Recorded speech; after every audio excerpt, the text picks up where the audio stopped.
ஒரு தீயில சொல்லெடுத்து ஒளி போடுற கையெழுத்து அன்னொருவ வந்திருக்காடு. எவ்வளவுதான் நீங்கள் புதுக்கோட்டையில ஜல்லிக்கட்டு நடத்தினாலும் இங்க சூரியூரில் எங்களுடைய கல்வித்துறை அமைச்சர் தான் பட்டம் ஜல்லிக்கட்டு நாயகர் என்ற பட்டமே கொடுத்தார்.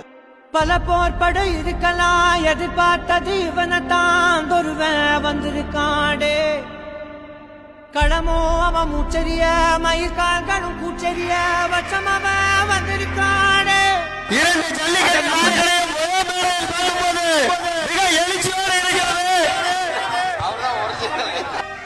நம்ம நினைச்சது நடந்துருமா, சிங்கம் மறுபடி திரும்புதம்மா. முன்ன ஒரு கதை இருந்ததம்மா, இப்ப ஊரு கொண்டு இறங்குதம்மா. நட்சத்திரம் ஒண்ணு தெரியுதம்மா, நின்ன இடம் பத்தி எரியுதம்மா. அச்சம் கொண்ட மனம் ஒரு வரமா, அந்த ஒருவனை அடையுதம்மா.